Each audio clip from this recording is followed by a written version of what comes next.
الحمد لله نحمده ونستعينه ونستغفره ونعوذ بالله من شرور أنفسنا من سيئات أعمالنا من يهده الله فلا مضل له ومن يضلل فلا هادي له وأشهد أن لا إله إلا الله وحده لا شريك له وأشهد أن محمدا عبده ورسوله أما بعد فإن أصدق الحديث كتاب الله وخير الهدى هدى محمد صلى الله عليه وآله وسلم وشر الأمور محدثاتها وكل محدثة بدعة وكل بدعة ضلالة وكل ضلالة في النار. After praising Allah subhanahu wa ta'ala and sending immense greetings and salutations upon the final Prophet Muhammad sallallahu alayhi wa alihi wa sallam, we come to the general theme of looking at those group of individuals who are at the peak of their life of being young individuals. And some of the young individuals, they think that they are the only ones who are going through troubled times, that they are the only ones facing the fitan, the trials, the temptations that we are surrounded by. Thus we want to look at these temptations that many of the youth are facing today was something that all of the youth faced before them.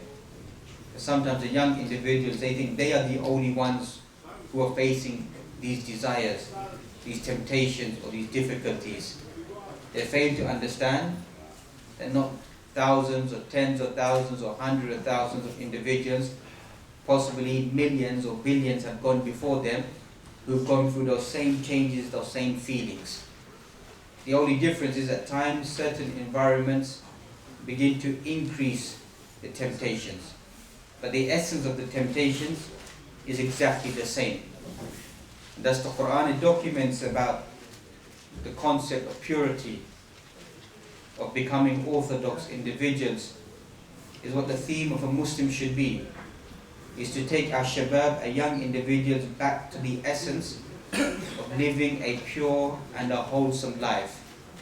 Today we find the abnormal way of life is being displayed that this is normality, this is the norm, that to do haram, wal-munkar, wal-fuhsh, al-fawaish, to do evil, immorality, bad action should be the normal way of a person, and then you repent and then you become a good Muslim.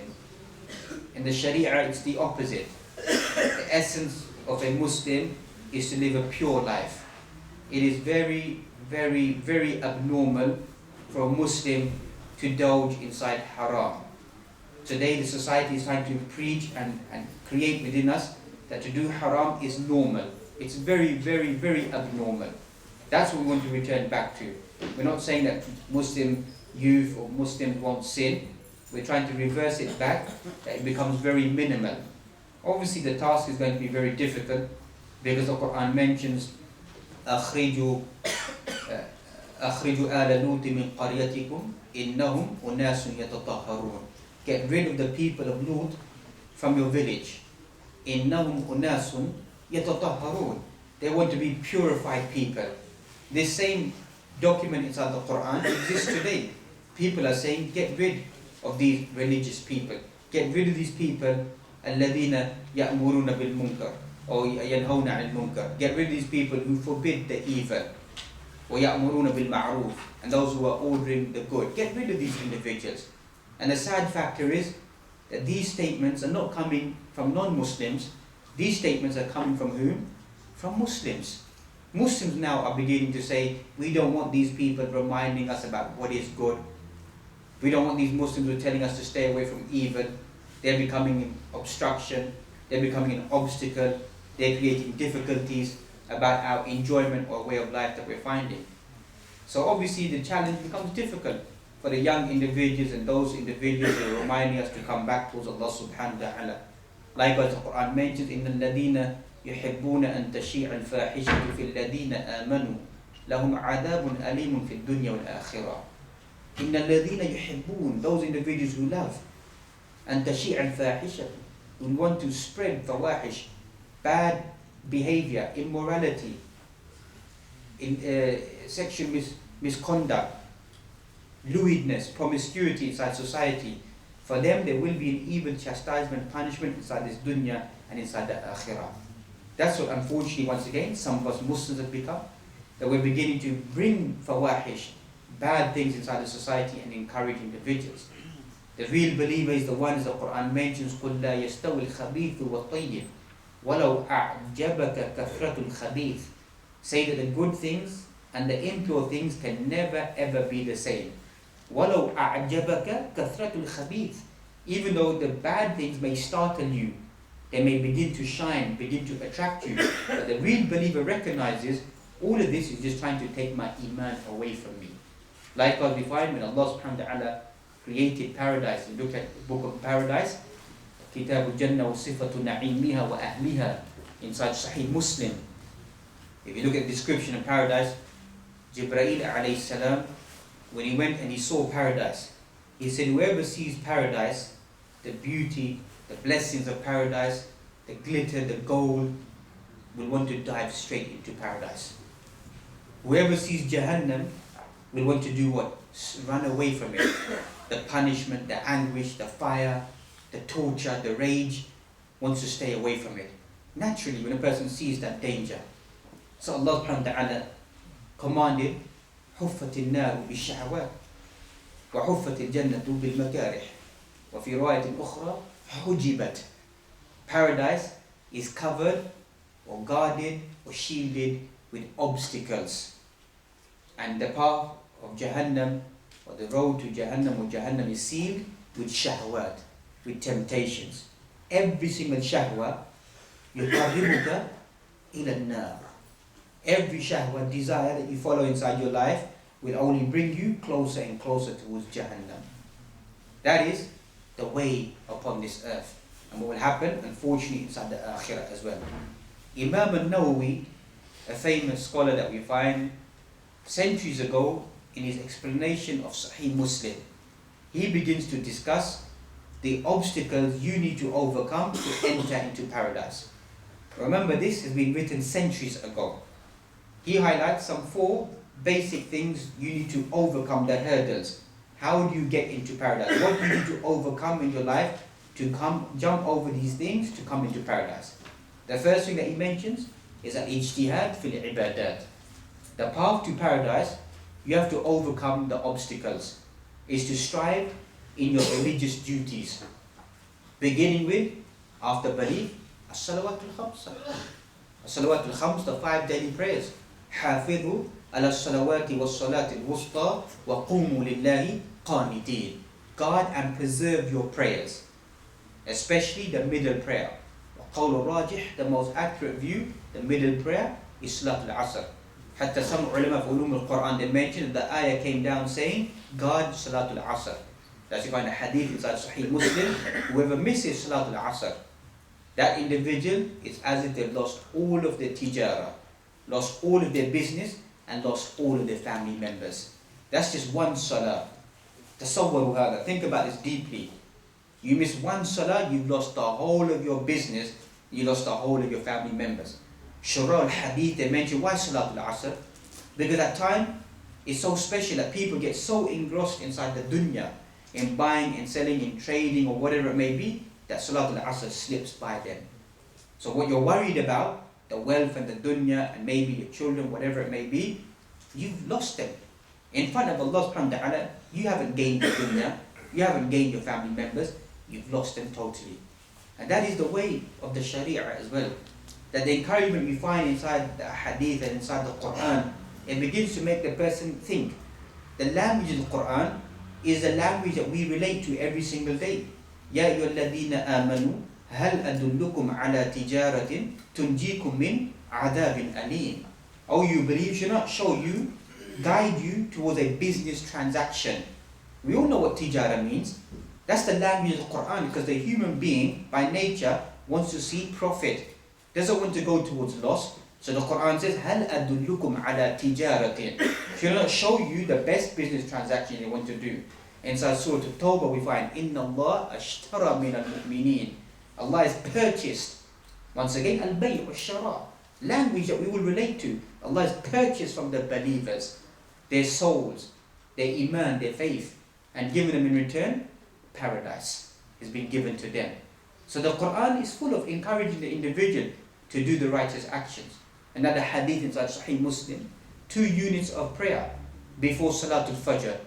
The 2 sunnah that we find, because sometimes we always become technical, don't we? This is only sunnah, it's not that important. But go back and read the enticement that's been mentioned. 2 rakat before Salatul Fajr, خَيْرٌ مِنَ الدُّنْيَا وَمَا فِيهَا, is better than the dunya and whatever it contains. That you begin to understand why ulama ahnaf yushaddidun. That's when you begin to understand the fiqh of ulama ahnaf. They go to such a degree that even if you're praying Salatul Fajr, the imam could be in the first rak'ah, you should come and still pray 2 sunnah. We're not saying that's right, but this is understanding the madkhal. This is understanding the reason why they went to that view. Because the importance is so emphasized inside the ahadith, the benefits, and likewise that the Prophet Muhammad never ever abandoned this, even whilst he was traveling, etc. So on that view, they take that view that you should be, even the imam is praying in the first rak'ah, you should still pray the sunnah, even though that may not be, is not the accurate view, but just to help us to understand why they came to that reasoning. Is trying to encourage people, targhibun nas, that this is something which is beneficial. So the first obstacle is the 5 daily prayers. To be worried about that. So many times Muslims are worried about so many different things, not to say we shouldn't be worried about them, but some of them, no, yusallun, they don't pray. Yuakhirun as-salah, they delay their prayers, they skip their prayers, they combine their prayers. Then they start talking about Palestine, start talking about Iraq, start talking about Kashmir. Not to say we shouldn't talk about it, but you went to Palestine at the moment, at times in Salatul Fajr, you know how many people you find? Maybe 1 row. Maybe 1 row, 2 rows. It sounds very harsh and strange. But when people, our success, حَدُّكَ مِنَ الْإِسْلَامِ حَدُّكَ مِنَ الصَّلَاةِ, your share of Islam is your share of the prayer. وَاسْتَعِينُوا بِالصَّبْرِ وَالصَّلَاةِ وَإِنَّهَا لَكَبِيرَةٌ إِلَّا عَلَى الْخَاشِعِينَ. You seek aid and assistance via patience and the prayer. That's Ibn Taymiyyah, he mentioned that via patience and via the salah, you come to the daraja of becoming a'imma, becoming leaders and people inside authority. When you begin to belittle this, then there is no success for this Muslim ummah. They begin to think that this is trivial, this is not that important, this is not the asas, this is not the foundation. We can begin to see how many people today flock into Yawm al-Jum'ah. Wasn't the masjid overflowing all the way? Where do those same people go? Where do they go afterwards? What happens to them? Have we just become Muslims on Yawm al-Jum'ah? Excuse the expression, like Christians, just come on Sunday. That's what some Muslims, we think, well, at least I come Jum'ah. How about the rest of the prayers? وَأَقِيمُوا الصَّلَاةَ وَآتُوا الزَّكَاةَ. Some 82 times inside the Quran that we find. Establish the prayer and give the zakat. So this is the first ijtihad fil ibadat, that we have to strive in getting this right in our lives, especially the youth. They have to be programmed, instilled within them, that this is a way of life for a Muslim. The sha'a'ir, the symbols of Islam are many. Some of them are encouraged, wearing a hat, wearing a thobe, whatever it may be. These are good things. But the distinction between us and them is what? As-salah. فَمَنْ تَرَكَهَا فَقَدْ كَفَرَ. Whoever leaves the prayer has committed disbelief. Some of the ulama, وَهُمْ أَقِلَّا. A minute view, they go to what? Even if you leave one prayer, you become what? A disbeliever. Think about that. That's the minute view, that's not the authentic view, but it's mentioned in books of fuqaha, that you miss one prayer, because they take it literally, فَقَدْ كَفَرَ. They take the word kafra بِمَعْنَى أَنَّهُ خَارِجَ عَنِ الْمِلَّةِ. This person left the millah. And the person who continuously misses the prayer, if that person lives in a Muslim country, they have concluded, فَإِنَّ هَذَا شَخْص كَافِرٌ لَا يُدْفَنْ فِي مَقْبَرَةِ الْمُسْلِمِينَ. This person is a disbeliever and is not to be buried in the graveyard of the Muslims. If you lived in a Muslim environment, think about that deeply. At the moment, we may have some excuse. This isn't a Muslim country, we don't hear the adhan, some places we travel at, there's no masajid. But people find it trivial. And we have to instill that within the youth once again, that the way of life, Muslim, you stop and you pray. Even though we may all sin, we make mistakes, but you rectify yourself via the prayer. Inna salata tanha anil fahsha'i wal munkar. The prayer takes you away from fawahish, takes you away from munkar, takes you away from evil. The second thing that he mentioned, the obstacle we need to overcome is qadhmul ghayb, is to be able to swallow our anger. You know, some of us, we can pray mashallah 5 times a day, but what happens? We can't control our anger. Especially the young individuals, how many times not able to control their anger over petty things, trivial things, they get angry. But the Muslim, the mu'min, the believer is the one, the Quran mentions, وَالْكَاظِمِينَ الْغَيْظِ, those who swallow their anger. Swallow it like you swallow something down your neck. That's the second obstacle a Muslim needs to control inside their life. The third thing he mentions is al-afu, is to be able to pardon people. وَالْكَاظِمِينَ الْغَيْظِ وَالْعَافِينَ عَنِ النَّاسِ وَاللَّهُ يُحِبُّ الْمُحْسِنِينَ. The good individuals, the obstacles you need to overcome is you swallow your anger, and you also do what? You pardon people. You forgive people. You overlook people, what they may say, the comments or whatever the person does, no problem. That's also the way of a Muslim. That's an obstacle we need to overcome. So some of us, we could be praying 5 times a day, we could control our anger, we're worried about these things, but when it comes to forgiving someone or overlooking something, what happens to some of us? We don't want to overlook.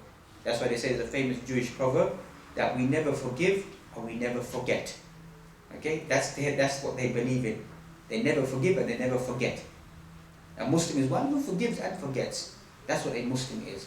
The fourth thing that he mentioned which concerns us, he mentioned centuries ago, as-sabr and ash-shahawat. A person has patience to stay away from temptations.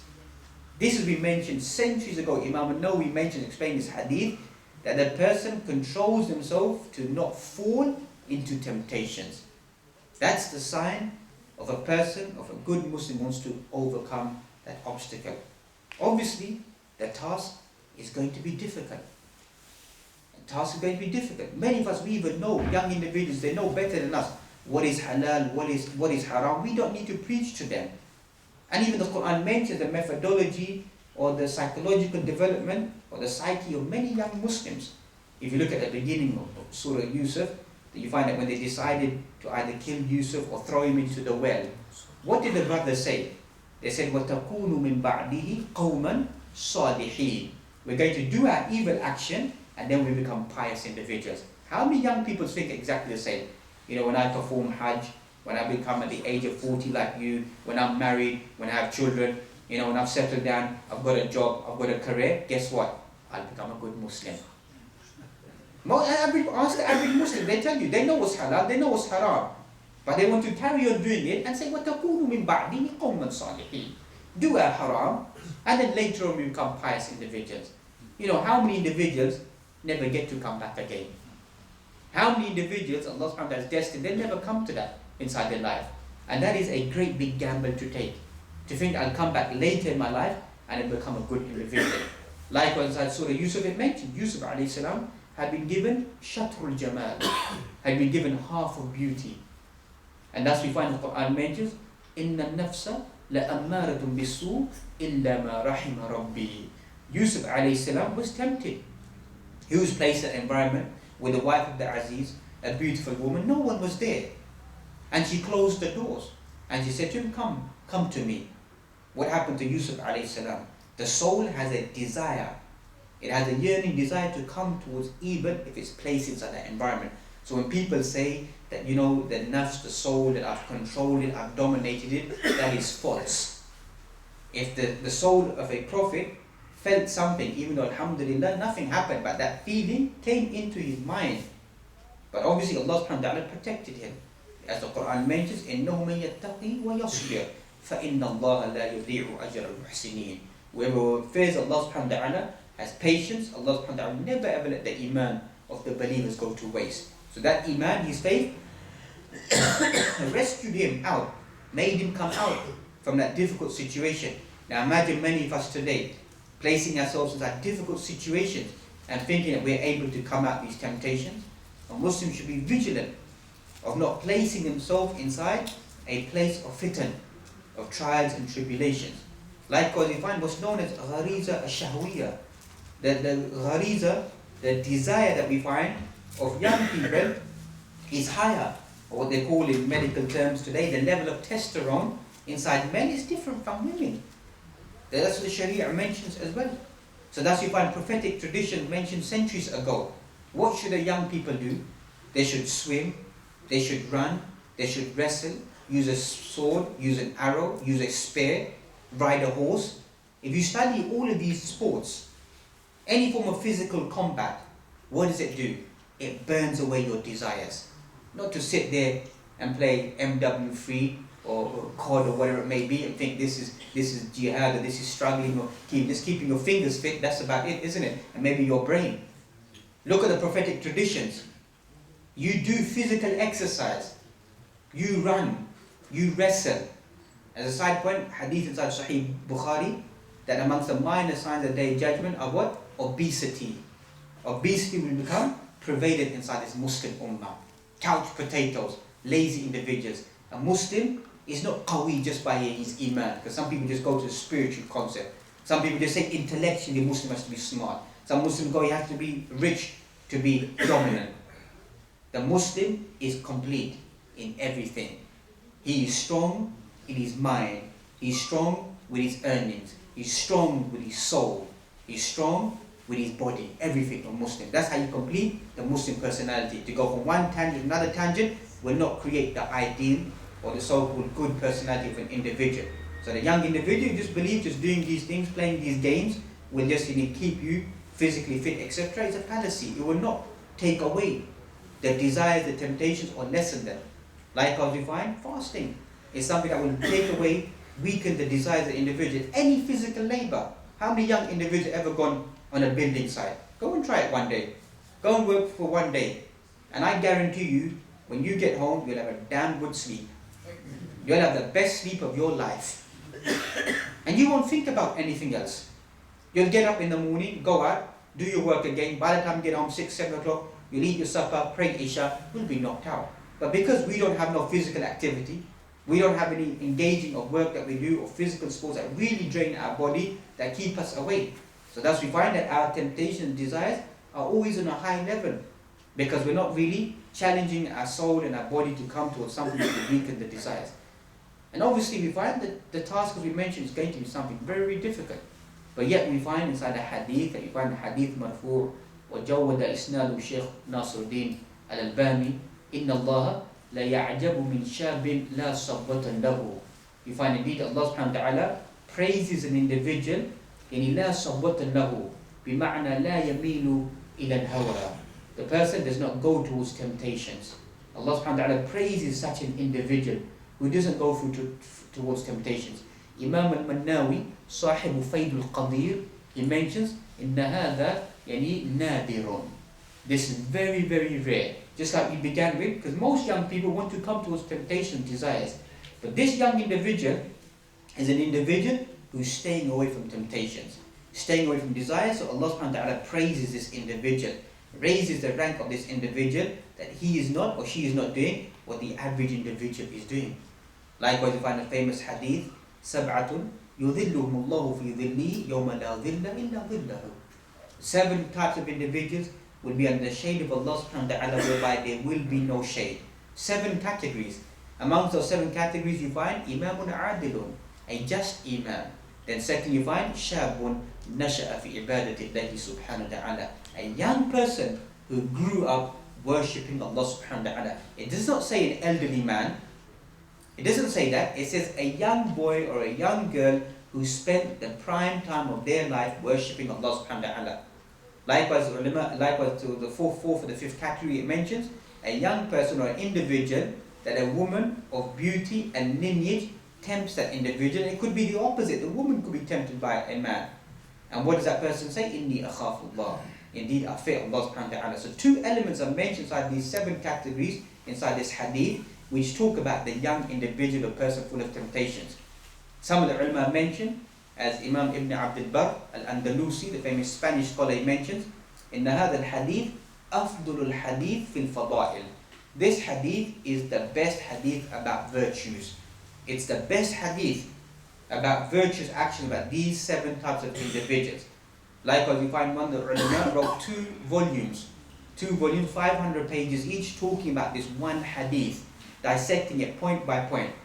And it mentioned that the key element that all of these 7 individuals that they share, the one who he spends their wealth, the right hand, the left hand is no, the right hand is spent. The one who remembers Allah subhanahu wa ta'ala, and the eyes begin to shed tears. The one who he loves to come in the house of Allah subhanahu wa ta'ala. The one who loves his brother only for the sake of Allah subhanahu wa ta'ala. What do they all share in their life? What is the key factor all of them have done? Ulama mentioned, اشتراكهم في ترك هواهم. All of them have broken their desires. They've all broken their desires, their temptations. Imamun adilun, the just Imam. What desires does he break? You know what he breaks? He breaks this, the desire of hubbul kursi, the love of one's position. This is probably one of the biggest sicknesses that we're facing as Muslim Ummah at the moment. Most of the fasad, the corruption, the looting, the plundering, the spilling of innocent blood at the moment in this Muslim Ummah is because we love this. We love authority, we love power, we love dignity. لِمَنِ الْمُلْكُ الْيَوْمِ لِلَّهِ الْوَاحِدِ الْقَهَّارِ. On that day it will be said, to whom does the kingdomship belong to? It will belong only to Allah subhanahu wa ta'ala. He is the one who gives honor, dignity to whomever He wants. And He snatches it away from whoever He wants. He disgraces whomever He wants. بِيَدِكَ الْخَيْرِ إِنَّكَ عَلَى كُلِّ شَيْءٍ قَدِيرٍ. In your hand lies all goodness and you have power over all things. These jabbarun, these fara'ina, these tyrannical individuals, there's no other name for these individuals. These are the new Fir'aun of the 21st century. That's what they are. They are following the way of Fir'aun that came before, who used to slay people, spill the blood of people, even though no one can come and to become the ultimate Fir'aun that existed before. But these individuals following the same methodology, that they think they possess everything around them.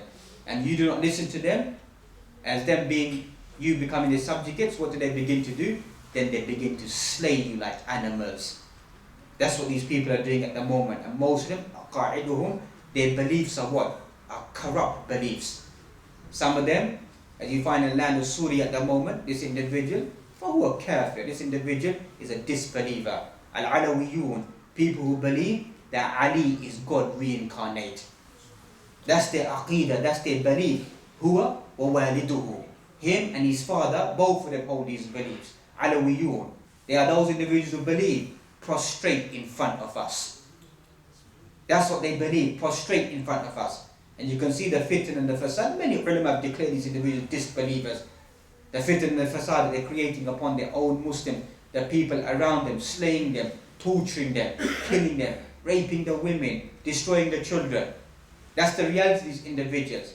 And no Muslim should shy away from this fact and think this is a political agenda. That's a reality we all see on a daily basis. Some people say, don't talk about this, don't highlight this. Why should we not highlight this as Muslims?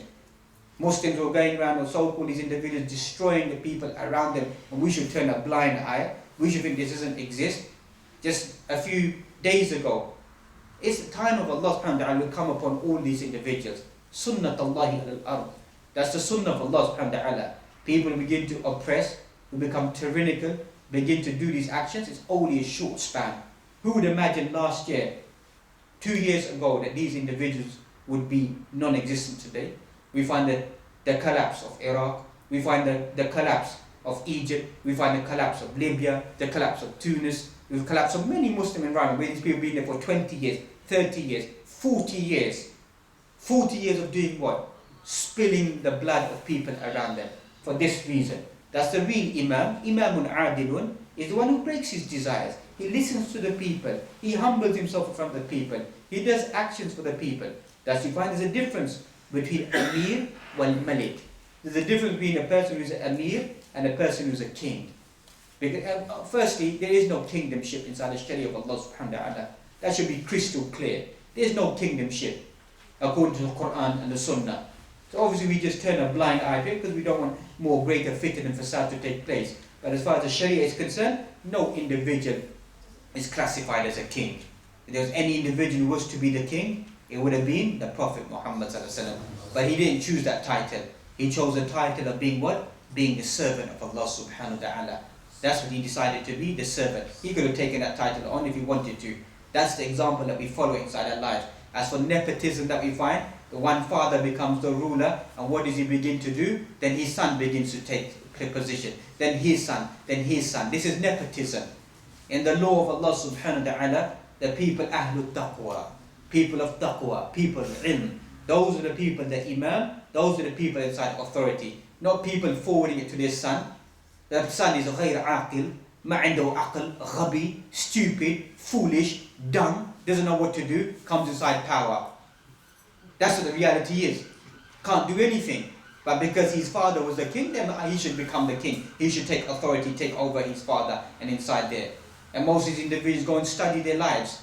What their lives have become. What's the foundation of their life? Most of them don't know anything from the Quran and the Sunnah.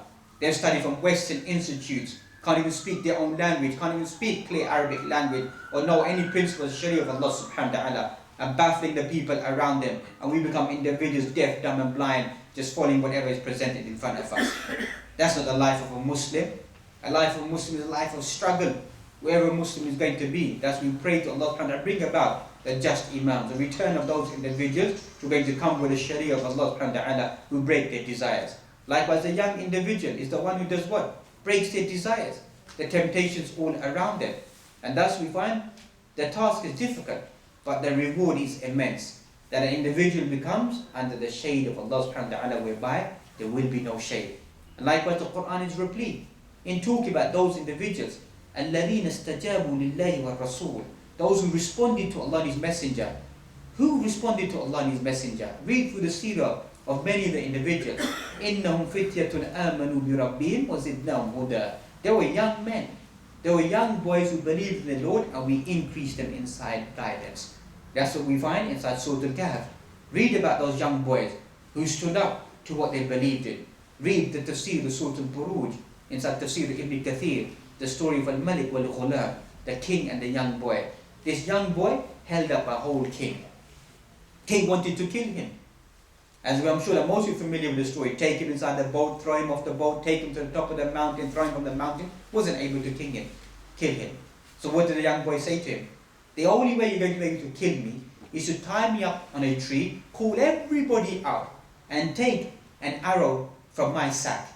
And then take that arrow, place it inside the boat, and say in the name of the Lord of the boy, and fire that arrow towards my temple, towards my head, and you'll be able to kill me. When he does that, he kills the boy. The king thinks, I've killed him. What do the people say? We believe in the Lord of the boy. That's exactly what he was fearing in his life.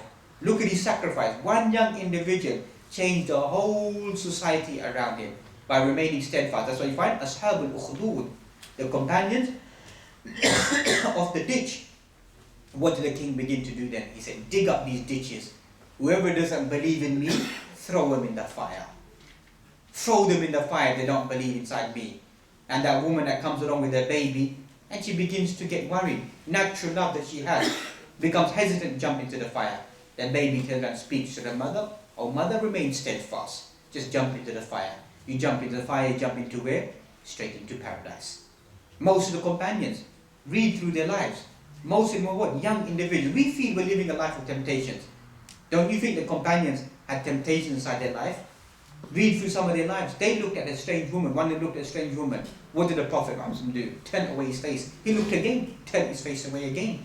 That we think we are the only ones that we feel some element of temptation. Or some of us, we think that, the companions don't know what a good life is. They don't know about good clothing, Dolce & Gabbana, Calvin Klein, Valentino, Moschino. They don't know about good dress. Read about the life of Musab ibn Umayyah. Read about his life. If you walk through the streets of Mecca, the marketplace of Mecca, everyone could smell him and say, you know what? That's Musab ibn Umayyah who walked down this street. If you wore clothing, his clothing came from Syria, from Yemen. He wore the best clothing. Everyone knew that is Musab ibn Umayyah. The same individual, when he becomes a Muslim, read through his seerah what happens to this individual. That you find this individual, I'm not mistaken, the battle of Uhud, that we find that he's holding the flag, his right hand is cut off. He holds the flag with his left arm. His left arm is cut off. He holds it with the stubs of what's left of his arms, holding up the flag. Then eventually, he is made shaheed. The companions, they come to bury him. They take the shroud and they cover his head. When they cover his head, his feet begin to show. When they cover his feet, his head begins to show. Some of the companions begin to weep. And they begin to remember this is the same individual who wore the best clothing, who dressed well. Today, we don't have a coffin to cover this individual. They said, Ya Rasulullah, what should we do? He said, cover his head and his feet, take the plant of idkhir, take the green grass, place it upon his feet and bury him in that manner. Imagine this. Same individual in a state of riches, state of everything that he had, sacrifices everything that he done. Likewise, many of the young individuals read about their life. Read the life of Usama bin Zayd. Usama bin Zayd, a young boy at the age of 20, is doing what? Is leading an army. Selected by whom? Selected by the Prophet Muhammad sallallahu alaihi wasallam. The final expedition, he selected Usama bin Zayd to lead the expedition. There's big companions like Abu Bakr, like Umar, like Uthman, like Ali, and many other senior companions are there. They begin to think, how can the messenger select Usama bin Zayd? How is he selecting a boy at the age of 20? The Prophet Muhammad passes away, leaves this dunya. So now some of the companions think that this task is going to be given to somebody else. Abu Bakr does what? He says that Usama bin Zayd is going to lead the expedition. Because if he was good for the messenger, then he is good for us. Why should I change the decision? There must be something in this individual that the Prophet Muhammad selected him and chose him to lead that final expedition. Imagine that's a boy at the age of 20. Mu'adh bin Jabal, أعلم هذه الأمة بالحلال والحرام. Mu'adh bin Jabal is the most knowledgeable of this ummah regarding halal and haram. Was a young boy, a young individual with the Prophet Muhammad around him. Abdullah bin Abbas, a young individual. Many ahadith have been narrated by him, classified as Turjaman al-Quran, the one who translated the Quran, because the Prophet Muhammad prayed for him whilst he was a young individual. When he complained about his memory, took his cloak, placed it upon him, and prayed for him. Allahumma faqihu fi din wa allimhu ta'wil. Give him fiqh al-din, give him the understanding of the deen, and give him ta'wil. Ta'wil bima'na tafsir al-Quran. Thus he became the most knowledgeable individual regarding tafsir al-Quran. You know Abdullah ibn Abbas, young boy, 7-8 years old, leading the people inside prayer. That's why the women said when he goes down, some of his body shows, let us get a big clothing to cover him. That's Abdullah ibn Abbas leading the people inside prayer. The other companions used to say, why bring him? When Umar used to bring him inside the gatherings, why are you bringing a young boy like this? We've got our sons. Why don't we bring our sons like him? So he wanted to teach them a lesson. He said, what do you say about this surah? The final surah sent down upon the Prophet Muhammad إِذَا جَاءَ نَصْرُ اللَّهِ وَالْفَتْحِ. What do you say about this surah? Some of them said it means the victory of Islam, the conquering of Islam. It means that we should seek forgiveness, we should make tawbah. كُلُّ خَيْرٍ. All of that is khair. He says, Ibn Abbas, what do you say about this surah? He says, this surah is talking about the ajal, is talking about the death of the Prophet Muhammad. None of the companions understood that. None of them understood that except for Umar, who had that in his mind, and Abdullah ibn Abbas. That's when they understood that, this is why he's been kept with the Prophet Muhammad. Abdullah bin Mas'ud, Abdullah bin Abbas, all these individuals, read about their life, you find that these individuals, they were individuals that had deep understanding the Sharia of Allah subhanahu wa ta'ala. That's a famous hadith of Abdullah bin Abbas, ihfadillah yahfadka. Preserve Allah subhanahu wa ta'ala and Allah will preserve you. What does it mean? Ulama of hadith discuss in great detail. Stick to the laws of Allah subhanahu wa ta'ala and Allah subhanahu wa ta'ala will preserve you and protect you. That some of the mashayikh who said to them, the tullab said to them, Ya Shaykh, أنت الآن وصلت إلى 80 إلى 90.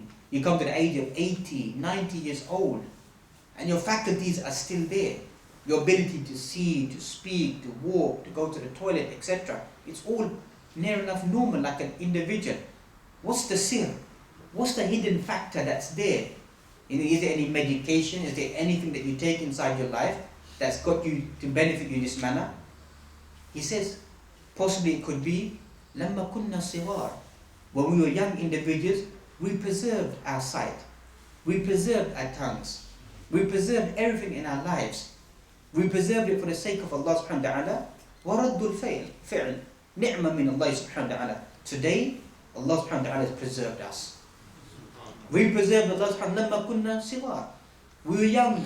Their faculties, إِنَّ السَّمْعَ وَالْبَصَرَ وَالْفُؤَادَ كُلُّ أُولَٰئِكَ كَانَ عَنْهُ مَسْئُولًا.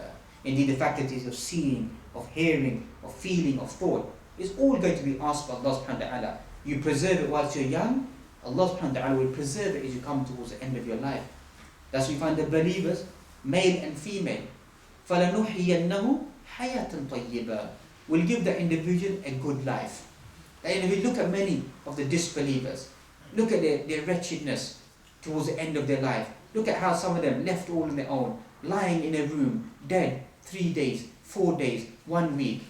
Son sends them maybe a Christmas card, phones them once in a year, writes a letter to them. Allah subhanahu wa ta'ala punishes them inside this dunya. Punishes them inside this dunya. But the mu'min, the believer, is the one that even if you're left on your own, you will have a good life. You preserve, you remember Allah subhanahu wa ta'ala inside this dunya whilst you're in the prime of your life. Thus you find the day of judgment, none of us will move until we're asked about 4 or 5 elements. Amongst those elements will be what? عن شبابه فيما أفناه. What did you do when you was a young boy, a young man? فيما أفناه. How did you spend your time? That's what all of us are going to be asked about. What did you do when you was a young individual? When you was at that prime time of your life, what did you do? Not what did you do at the end of your life.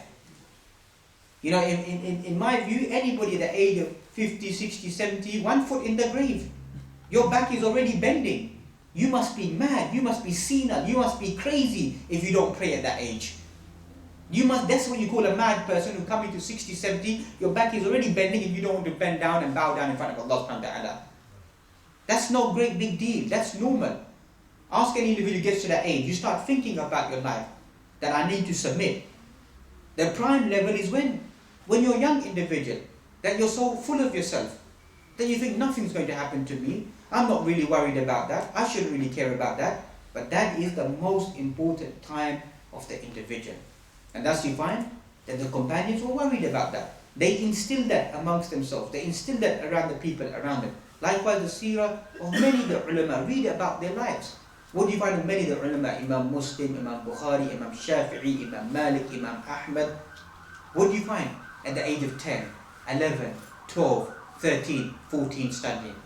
I'm not saying don't let the children play, but just like when it comes to education, don't we want our children to go to the best school? Don't we want them to go to the best college? Don't we want them to come to the best university? But when it comes to Islam, you know, the child who's been messing about, throw him inside Darul Ulum, throw him inside the madrasa, send him, he's a shaitan, send him to go and learn the Quran and go and better himself. But those of our children who are intelligent, you know, don't bring them to study. Don't encourage them to study the deen. The person who has a strong development of the dunya will automatically also have a strong development towards the akhirah. If you train them and send them in the right direction, but because we've got everything turned around, we think that to become a religious cleric, you know, who wants to become a religious cleric? Why don't I want to encourage my child to learn the Quran, to learn Islam, to become a faqih, to become a qadi, to become a judge? To become these professionals is the same, is actually better than becoming a doctor, than becoming a pilot, than becoming an engineer. That's all that our aspirations are. Why don't we want to create? We want to help the Muslim Ummah. You begin to train those young individuals. You take those young individuals. Imam Nawawi, you read inside his seerah, in the beginning of Riyadh al-Salihin, about his biography, at the age of 10, you know what he used to do? When the children used to say to him, come, let us go and play. You know what he used to do? He used to start crying. He used to start crying, I don't want to play outside. I want to carry on with my studies. That doesn't mean we're preventing our children from going out playing football or whatever it may be. We're saying, think about this deeply. If you want to excel, if you want the youth to excel, then you have to take the cream of that youth. You have to begin to instill within them the right things that want to make the future become brighter. Likewise, in even things of the dunya, read about the life of people who conquered. Read about the life of Fatih al-Hind wa Sindh, Muhammad ibn Qasim. Read about his life. You know how old he was when he came in the subcontinent and he conquered and he ruled? He was 17 years old. He was 17 years old. Go and read the history. That's our problem. We don't read history. And our history isn't made up. Our history is facts. That's what our history is. Like what you read about the conqueror of Istanbul, current day Turkey that we find, that the Sultan that you find, the Muhammad Thani that we find, who came there, he was placed as the Sultan at the age of 10.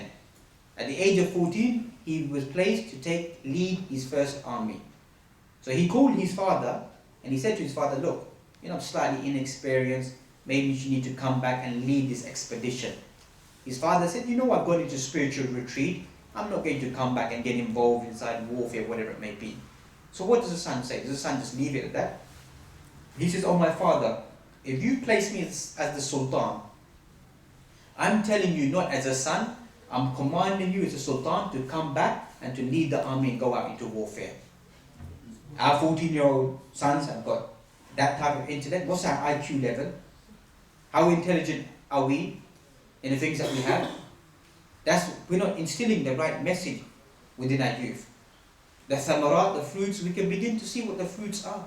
What our foundation is. That's when we begin to see bitter fruits. Bitter reward is being given to us because our foundation is unfortunately becoming more and more corrupt. So our task that we began with is to go back to the original foundation, is to instill within the youth. The foundation is a life of purity, a life of chastity, a life of dignity, a life of goodness, a life of purity, a life of orthodox life. That's what needs to be placed within the youth. That's the essence that needs to be developed. Not that we begin to become relaxed about the environment around us. Like I mentioned, the dangers are many. But wallah, if our children are pure now, then that is going to be the reawakening of this Muslim ummah. This ummah rests upon various elements. Amongst those elements is the shabab. If the shabab are wholesome, are pure, then the future will be bright for this Muslim ummah once again. That's what ulama mentioned. There are two diseases that strike this Muslim ummah. One is ash-shubuhat, is a doubt inside our aqaid. You can find many Muslims, an average Muslim, what is their belief? It's a corrupt belief. They have an incorrect belief. It's not a pure belief. And the other half of the Muslim, what do we find? Is ash-shahawat, is desires. Can't care less about Islam. All that they're worried about is fulfilling their temptations. And that's if us Muslims living inside the West, if we can begin to control the level of temptations around us, or the level of amount of people falling into those temptations, inshallah we're successful individuals. That is a real part of success. The real challenge is not for us just to come into the masjid and we pray. We should be vigilant. How many individuals are out there doing haram? Some of us, we're very oblivious, we're very unaware. Some of our parents, we don't really know what's taking place. We've got to a stage, unfortunately, that there are Muslim youth out there who are trafficking some serious drugs. We're looking at, in Bradford, a £40 million heroin connection. £40 million of heroin. A lot of the people inside the community at the moment, you find young Muslim youth are involved in crime, in violence, in gang culture, in guns, prostitution, racketeering. These post-Cold Wars that you find. Many of the Muslim youth are getting more and more involved inside this because we don't seem to be engaged. We don't want to touch upon these key elements about what's taking place in our society around us. You find zina is common. You spoke to a normal, average young Muslim, it's normal for them to have a girlfriend or to have a boyfriend. They don't think much of it. This is something dangerous because this is breaking away at the core of the Muslim identity. These are not minor sins or minor things that we can overlook, that a person may have some attitude or may have certain problems. Go and study it in our society, that every other individual is involved in some form of illicit relationship. That's the reality. So we need to begin to think, if we want to preserve our youth, that the masjid needs to become a pioneering point, that people need to be taught that when we was growing up, that we could be living in a very secluded environment, in a Muslim environment, that people don't get married till they're 30 to 35 or 40 years old, can carry on studying, carry on controlling themselves. But that's not the environment around us at the moment. That's not the environment that many of the people that they live. They are surrounded by continuous temptations. People are trying to say to them, is there something wrong with you? Don't they make that statement? If you're not involved in a relationship, they say, is there something wrong with you? No, there's nothing wrong. Because the believer is the one, وَالَّذِينَ هُمْ لِفُرُوجِهِمْ حَافِظُونَ. The believer is the one that guards their private parts. That's what we need to instill within our youth once again. Like you find, مَنْ يَضْمَنْ لِي مَا بَيْنَ لَحْيَيْهِ وَمَا بَيْنَ رِجْلَيْهِ أَضْمَنْ لَهُ الْجَنَّةِ. Or kama qala sallallahu alayhi wasallam. Whoever guarantees for me whatever is between the two jaws, the piece of flesh, the tongue, is very dangerous. It's very dangerous because even religious people, as Muslims, we don't control our tongues with shatam wal la'an wal ghiba, cursing, reviling, backbiting, namima, gossiping, slandering, qila wa qal, this, that and the other. This harvest of the fruit of our tongues will drag, some of us in the hadith, will drag us into Jahannam. And the other thing that we find, whoever controls what is between the two legs, that piece of flesh, what happens? These are small advice. But these words are very, very powerful if we stick by them. I guarantee for that person a place where? In paradise. Small, isn't it? Control this and control your farj. You'll get a place in paradise. But the reality is that most people can't control this, can't control their private parts. Simple, isn't it? You find jawami'ul kalim, concise words of the Prophet Muhammad ﷺ, training us, teaching us, instill this inside your life. Some of us young individuals, we think, the Prophet Muhammad doesn't know about these affairs. He said to Ali, لَكَ الْأُولَى وَلَيْسَ لَكَ ثَانِيَةً. You may have the first sudden glance. Some of you may come in front of you, you don't have the right to look ever again. Taught inside the Sunnah, telling us, إِيَّاكُمْ وَالدُّخُولَ عَلَى النِّسَاءِ. Woe upon you to enter into a gathering of just women. Don't sit all on your own with a strange woman. Indeed, the third one is shaitan. There, all these prophetic traditions, many of the youth, this MSN that you find, there's a good usage to computer. MSN, Facebook, Twitter, talking to one another, sending pictures to one another.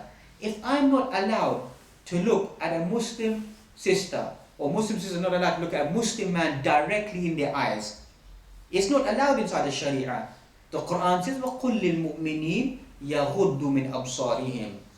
The Quran says, say to the believing men inside Surah An-Nur to lower their gaze and to guard their private parts. There's a link which has been proven, according to ulama, a link between what the eye sees and the desires. What the eye does not see, the heart does not desire. You look at haram, you look at munkar, you look at fuhsh, you look at fawahish, it creates desires within you. So the believing one is the one that lowers one's gaze. But you find these new modern Muslims, that's looking at something, looking at the television, looking at the cinema, and a woman may be there, oh, that's not really a woman. That's not really a woman. These digital TVs and IMAX and plasma screens, whatever it may be, they show a woman in the pure flesh and blood. But these are new Muslim thinkers. The Quran doesn't talk about this. That's not really a woman in front of you. But what is it then? What is it then? The Quran says, وَقُلْ لِلْمُؤْمِنِينَ يَغُضُّ مِنْ أَبْصَارِهِمْ. Say to the believing women to lower the believing men to lower their eyes when they see strange women. And most of these women, billahi alaykum, most of these women are what? Are they dressed appropriately? Are they dressed appropriately? Even if you go through the Muslim channels, what do you find inside there? Most of them are what? Ariyat, kasiyat. Dressed but yet what? Naked. No shame. That's what we find is being displayed. So obviously this creates what? This creates the figment of the imagination of the mind of the individual. Most of the young individuals, people come and say to me, Shaykh, my son doesn't come out of his room. He's on the computer all day. That's when they come and ask me. I feel ashamed to say, you know what? You better grab that laptop and throw it in the bin. Oh, he's a good boy. He's probably doing his work in his bedroom. He's doing research. We need internet. It's good. If you don't control these things, then this is the ultimate door. It is the opening to things that you can never ever imagine in your life. That's a reality. Many of the shabab, the rap music that they're listening to, in our study that we had to go and do, we had to go and study certain elements of the music that the common people are listening to. And I'm not advising anyone to do this, that's only because sometimes as teachers and researchers we have to do this. Look at the videos that go with those songs. Watch those videos, snippets that go with those songs. It is pure pornography. Pure nudity. That's what it is. Women dancing and singing in that manner, in pure nude form. And the person singing a song, whatever it may be, belittling women, belittling their actions, treating them like trash, talking about them in that manner. No wonder many of the youth have serious problems. And if that's what many of the Muslim youth, they're watching, and they're listening to this rubbish, this junk, and they're visualizing this, then no wonder we're facing so many problems. So the role of the Muslim parents is to be vigilant. Don't turn a blind eye. Don't think it's trivial. These are things that begin to break away at the core heart of the individual. Break them, break their personality, weaken them. A Muslim, and listen to the young individuals, a Muslim man is a strong individual. You're not strong with your physical biceps and triceps, okay? You are strong with what? Your soul. Remember this, young brothers.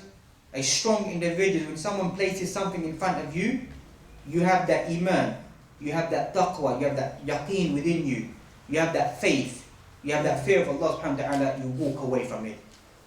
The weak individual is the one that someone places substance in front of you, and then what happens? It destroys you. How many young individuals do we know that weakness just that once in their life, they take these substances and it's destroyed them. They are walking around like dogs on the street, looking to do what? To inject themselves in their bodies, picking up cigarette stumps from the floor and chewing the tobacco. That's our Muslim youth, ya ikhwan. That's our Muslim youth. That's what happens. These substances, they destroy you. These substances don't make you a man. Take it out of your mind and your system. Don't think taking drugs, intoxicants, proves that you're a man. Ar-rajula, according to Sharia, is a person who walks away from temptations. That's a sign of a strong man. Strong personality. You don't need drugs to make you feel happy, to make you feel good, to make you feel content. You don't need it. Because they're looking for something, they take these substances to make them feel content, to make them get happy inside their life. You are already, alhamdulillah, happy in your life. You are already happy. There's nothing there. The grass is not green on the other side. The grass is green right in front of your eyes. You just have to take away the mud and the grass is there. Don't fall into the trap that I need to do that to be equal to them. They are searching every single day to come out of these problems. 21 million people inside this country take antidepressant tablets. A population just going over 60 million. That means 1 in 3 people inside this country is artificially happy. Go and study it for yourself. More than 6,000 people commit suicide inside this country every single year. In America, you find that more than, I'm not mistaken, some 60,000 people commit suicide every single year. Is it because of Taliban? Is it because of them? Is it because Osama bin Laden? He's gone now, finished, ila rahmatillah, end of story. Is it because of those individuals? Who is it because of what? Because you know why? They're not happy in their life. The most common form of suicide in America, in the blessed United States of America, the most common form of suicide is, you know what? Is to take a double-barrel shotgun and blow your brains out. Every 17 minutes, someone commits suicide in America. 1 in 3 American teenagers has contemplated suicide in their life. There is no great American dream. I had that belief once. I went to fly out there as well. It's only but what? The American nightmare. That's all it is, brothers. That's all, everything around is just a one great big nightmare.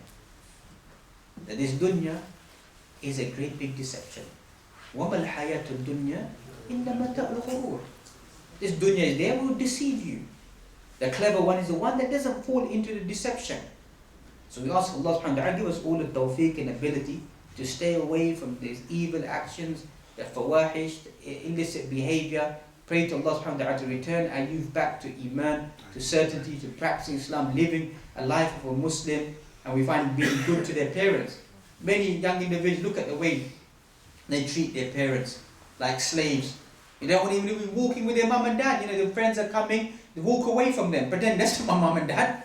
Isn't it? They can't possibly speak English properly or whatever it may be. I don't want to be seen with them. When I was growing up, I used to carry my mother shopping. People used to see me, non-Muslim boys used to see me, hey, look at you carry your mum shopping. I said, listen, if you don't want to carry your mum shopping, it's no biggie, no big deal, but I'm there to look after my mum all day long. I'm there to take care of her all day long. That's how Muslims should be. These are core elements of our life that we should remember. Your parents, whoever your parents are, no matter what you become inside your life, your parents are always your parents. That's what you find the ulama mention. A person is recognized by two elements. People will always ask you, who was your teacher or who were your parents? Who taught you in your life? If it wasn't your father, it must have been your teacher who taught you the good things in your life. And that's what our children should be, being taught good things, beneficial things. Birrul walidain, taking care of your parents, is one of the best ways to enter into paradise. وَلَا تَقُلْ لَهُمَا أُفٍّ. Don't even say uff. Uff doesn't mean much. But in the Quran, it's kabira. It's something major to say uff to your parents. And some of our youth, what do? They swear at their parents. They abuse their parents. They curse their parents. They revile their parents. That's sadly the reality. That parents come in complaining and saying, this is the way that our children are speaking to us. Don't look at the non-Muslims, the way that they speak to their parents, the way that they abuse them. كَمَا تَدِينُ تُدَانُ. However you conduct yourself will eventually come back to you. That's why those parents who behave like that, that's why, as I mentioned, towards the end of their life, there's no one there for them. And when they even admit that I done that to my father, I done that to my mother. And sometimes I sit down and I think, when I see my children say something to me, sometimes I laugh. And I think, you know what? That's exactly the same thing I said some 35 odd years ago to my father. That's what I do. I think that, you know what? That's exactly what I said.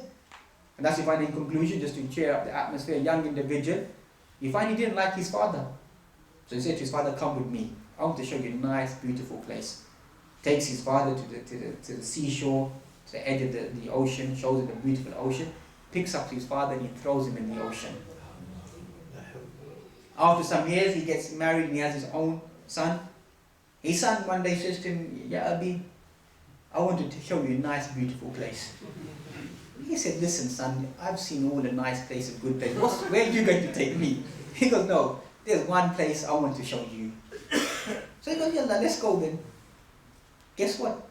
They come to exactly the same location. He starts laughing, the father starts laughing. The son goes, Dad, why are you laughing? Yeah, why are you laughing? That's right, why are you laughing? He goes, the reason why I'm laughing is some 20 odd years ago, I brought my father here, and I picked him up and I tossed him into the ocean. And now you want to do what? The same thing. Simple. The way you behave, Shabab, today, will come back to you. That is the sunnatullah al-ard. So a person needs to rectify that inside their life, to keep good ties with their parents, their elders, the people around them. These people want khair, and they want goodness for them. وأقول قولي هذا وأستغفر الله لي ولكم ولجميع المسلمين فاستغفروه إنه غفور رحيم. بارك الله فيكم.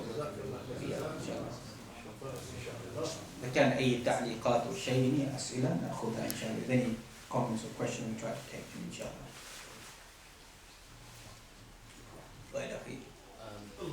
When you were saying that we said Hasnayn Murtaza Khan, when you said that they're all going to get questioned, that's right. Is the thoughts as well going to get questioned? Obviously, the person carries out their thoughts and the person will question about them. Some ulama have gone to the view that even the thoughts that come to your mind, but that's not the most accurate view. So the person acts upon their thoughts and carries them out, then the person will be responsible for them. Inshallah.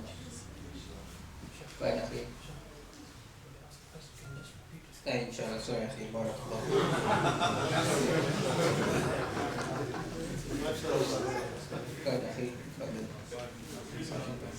Some advice on as a Shabbat become very easy to get angry. Some advice on controlling anger. women. A brother asking a question about many of the shabab, they get angry. So what is some tips towards not getting angry? Find the famous hadith of the Prophet. Don't get angry. And he kept on mentioning it again and again. And kept on repeating to him that don't get angry. Suppose with this young individual or this person had this characteristic of continuously becoming angry. We know that anger leads on to many destruction, many hardships upon the individual. The sad factor is that the environment that we live in at the moment, it is a hooliganistic society. Do you understand? That's the way that most people, they conduct themselves, is way to conduct themselves in an anger manner. That's why if you travel sometimes to Muslim countries, you find that if somebody is driving past you and may cut you up or someone looks at you, people don't get angry.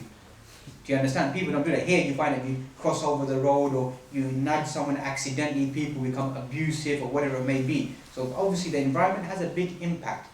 That the average environment around us, that's the way that people conduct themselves. You go through average Muslim country, you don't find anyone, they look at you saying, have you got a problem? What's your problem? You understand? They probably give you salam, how you akhi, how's it going? Maybe I might know you from before, that's it. But the environment in this country is a hooliganistic environment. They're teaching the people, and many of the youth, they pick up. They have this attitude, they learn it, and it rubs off upon them. So we go back to the prophetic traditions of how Muslim conducts themselves. If a person gets angry, is it anger lillahi subhanahu wa ta'ala? Is it anger for the sake of Allah subhanahu wa ta'ala? Is it for the sharia of Allah subhanahu wa ta'ala? Or is it just mere anger? Even some young Muslim brothers, they may have a small misunderstanding, even with a non-Muslim. Oh, let's go beat the kuffara. Let's go baseball bat them, let's go and do this to them, whatever it may be. These are not good characteristics of a Muslim. Any person can argue, squabble with different individuals, whatever it may be. A Muslim is one who thinks about the repercussions of their actions. Don't act in the heat of the moment. Control yourself. Is it for Allah subhanahu wa ta'ala? Is it for the deen of Allah subhanahu wa ta'ala? Is it for defending the honor of the Prophet Muhammad? What is my intent? Is my intent for praise? Is it for the people to recognize? Even in Mujahideen, what do we find? An individual that people are praising that individual. But the Prophet Muhammad refers to this individual as what? Is going to the fire. And the companions were shocked. Why is the Prophet concluded this individual is going to go to the fire? He's a brave individual. He's a courageous individual. So one of the companions began to follow him. Till eventually, you find that this individual, that he was hurt in a battle. And he couldn't take the pain anymore. What did he do? He took his sword and he rested his body in that sword and he committed suicide. Externally, people were praising this person. He's a brave person, he's this, he's that. So we don't judge by the external elements. These internal elements are what strengthen the faith of an individual. Al-hub wal-bukh fillah. Love and hatred for the sake of Allah subhanahu wa ta'ala needs to be instilled and developed within the individual. And that's the role of the imams, the role of the teachers, to begin to remind people, to remind the youth, speak to them. As you find these courses about anger management and whatever it may be, courses from the Quran, the Sunnah, to try to remind the individuals about the way they should conduct themselves, etc. That we find Allahu a'lam. If leaving salah is disbelief, if you did not know that salah is compulsory, also if you start praying after a long time, doesn't mean you have to take your shahada again in public. And if you find that the person did not pray, the person should just start praying, because obviously the essence of the person is a Muslim. We don't need to tell them to come and take the shahada again, inshallah. Just start praying. As for the prayers you miss, then just make tawbah, and carry on praying and be vigilant in the rest of your prayers, inshallah, and read extra prayers, etc. Is it a sin to put off marriage because of obtaining qualifications, as you're not ready to have kids, but you fast on Mondays and Thursdays to help cool off your desires, as the Prophet advised us? We find that marriage is sunnah, but at the same time we find in fiqh al-zawaj or fiqh al-usra, in the fiqh of marriage and fiqh of the family, that some ulama have gone to the view that marriage is also can become obligatory. So the person knows, أنه قد يقع في الزنا, person is going to fall into zina, it's compulsory for that person to get married. And likewise, marriage can also become haram if the person doesn't have the ability, or in the sense is impotent, or could harm the woman, or whatever it may be, or have a fatal disease, and become haram. But the actual sunnah, marriage is a sunnah, it's something highly recommended, and mustahab, any person should get married. So a person then looks at their own situation. If a person is being placed inside temptations, has been involved inside women or inside men or whatever it may be, has that desire, then the best thing for them is to get married to preserve and to protect themselves. But if the person has come from an environment whereby they don't have those feelings, they don't have that temptation, they can possibly carry on with their study, then they should complete their studies and then get married, or in between get engaged or whatever it may be, that they are focused, that when as soon as they finish, they are married straight away, inshallah. Wallahu a'lam. Wa ila khair.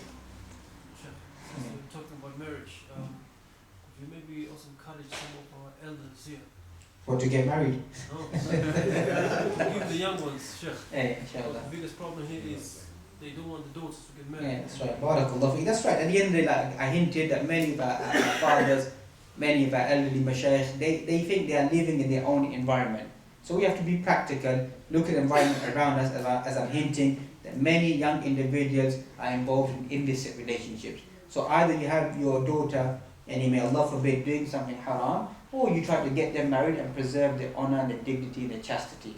And the best thing for a father is the dignity and the honor. And once that's disgrace to the person, what difference does it make of who you are? So we encourage the parents, and likewise, you don't open the door that children should just go and get married whomever they want to get married and follow their lusts and desires. There should be a common ground that, okay, you're young, maybe complete your studies, will get an engagement, set a date and a time. As soon as you finish this, then you can go and get married. So not too young and not too late, inshallah. Go ahead, akhi. I also encourage them not to look for tribes and culture people. The Sheikh mentioned about tribes and cultures. There's no harm, akhi. Marry in your tribe culture, marry outside your tribe and culture. كله جائز. فهمت يعني ما تشتت الناس. All of it's halal. Some people, obviously, naturally, some of our parents, they may not be able to engage in the language and the culture. There's no harm. So you can marry in your culture, you can marry outside the culture.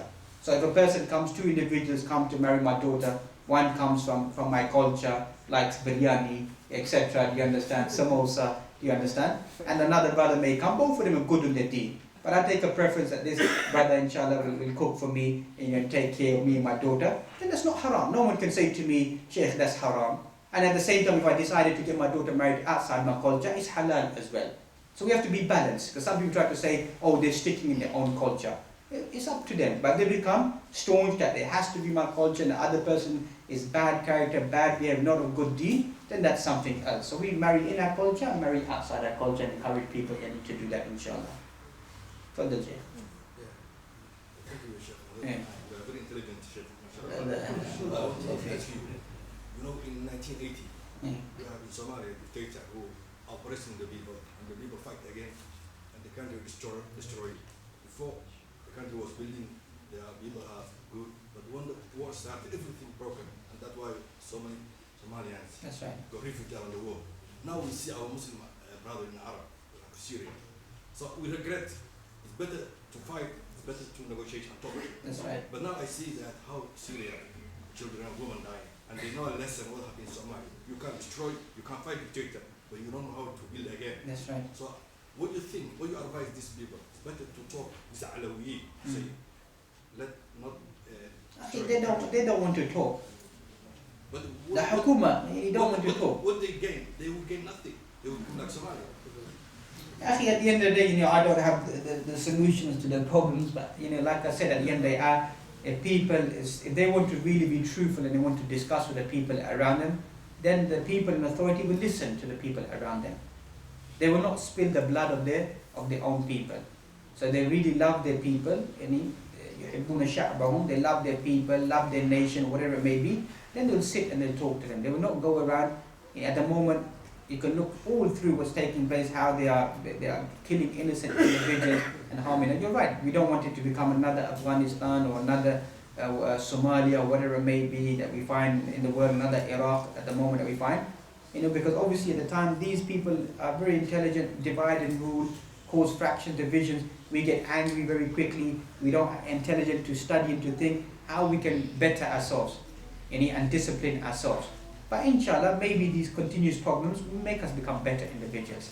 Inshallah, it will make us wake up more and more, that we begin to unify ourselves and strengthen ourselves and not make the same mistakes, inshallah. Wallahu a'lam. People observe salah according to the madhabs. How do you know which is the the best way to observe salah, or the difference of opinion on salah also valid. And you find that different madhahib mention different things, and all of these madhahib, فيهم خير, there's goodness inside them. But at the end of the day, you find a hadith in Bukhari, صلوا كما رأيتموني أصلي. Pray as you have seen me praying, يعني the Prophet Muhammad sallallahu alaihi wasallam. When a person tries to pray, according to ما هو أقرب إلى السنة. Person tries to find the sunnah. If that sunnah means that the Ahnaf have talked about it, the Hanabil have talked about it, ففي خير, or Malikiya talk about it, no problem, or the Shafi'iyya. But the essence is the person tries to find that which is closer to sunnah. So the madhahib have been placed there as schools of law, whereby the ulama done their ijtihad to bring certain rulings and regulations to help the people. The only problem is that some people become muta'assibun. They become harsh and staunch followers of the madhab. We're not against any madhab. There's no harm in following a madhab, as the ulama mentioned.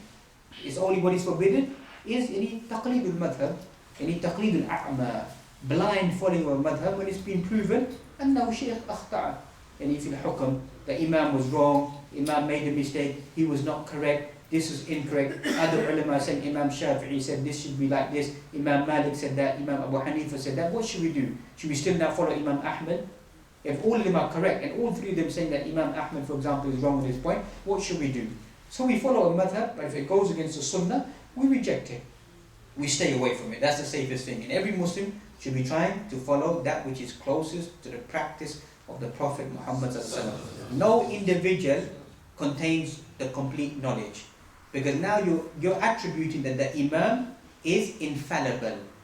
Okay, why did the Prophet Muhammad say if a hakim, if a judge strives to come to a ruling, falahu ajran, will have 2 rewards.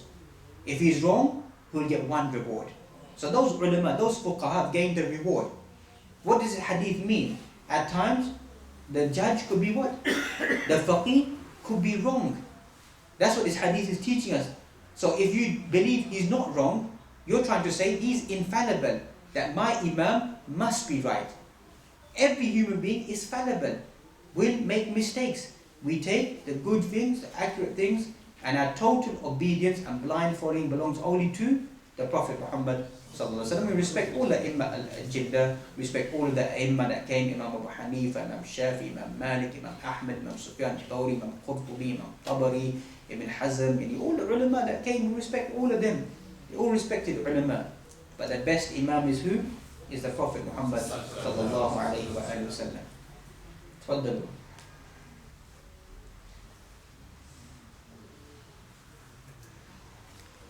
ما في سؤال؟ تفضل أخي.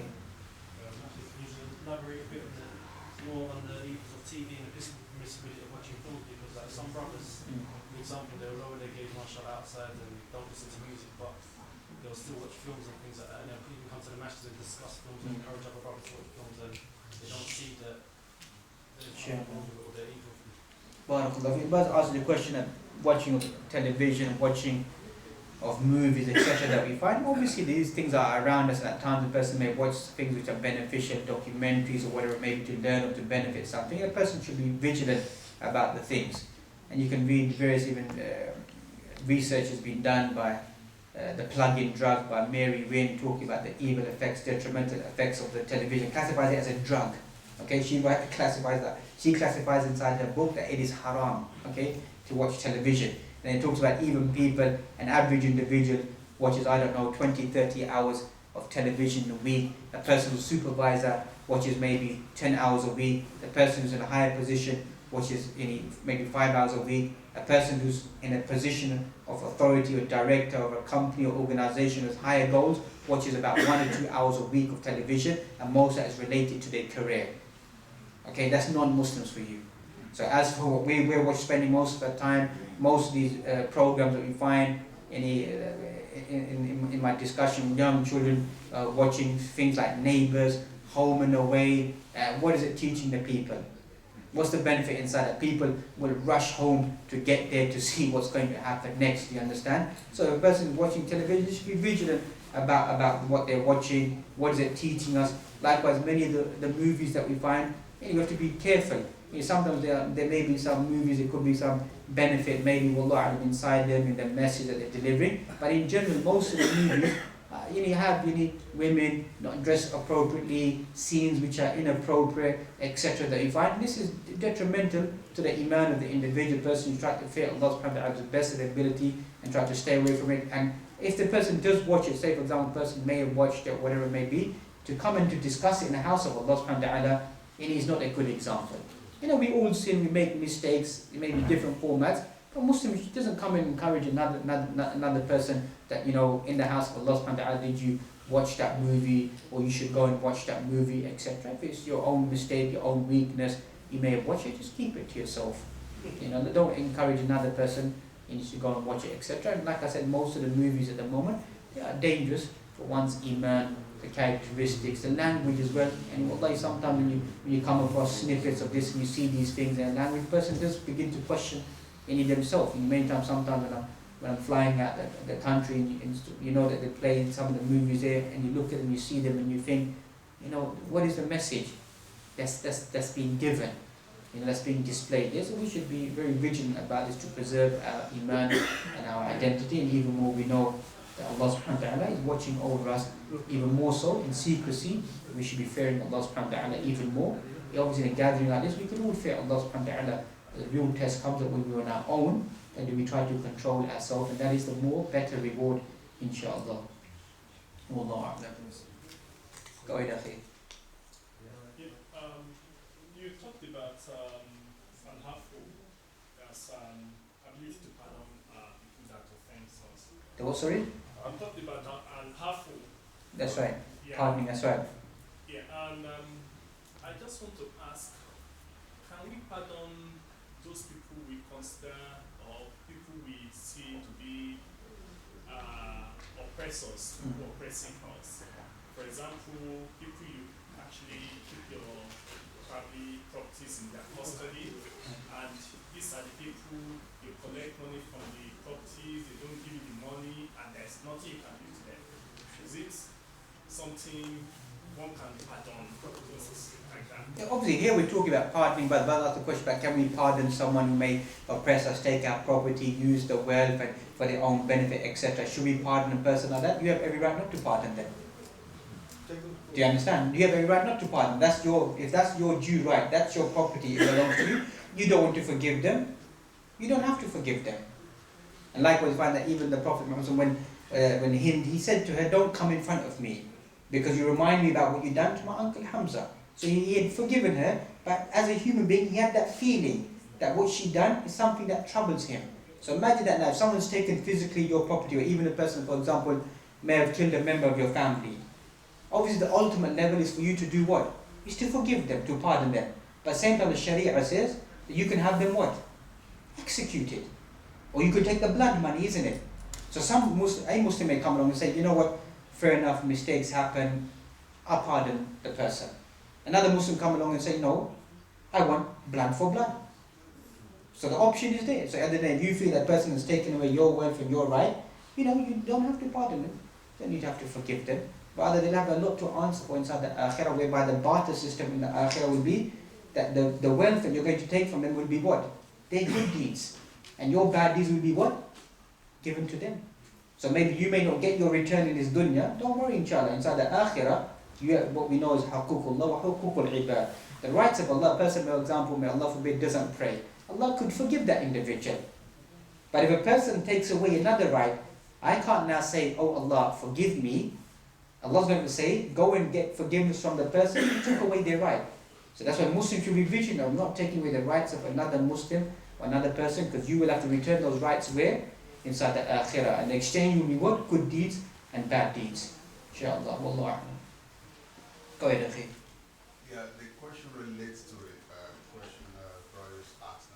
If you have a family, if they take the custody, the property of your late father, for example, and they decide not to give the property to the children of the deceased,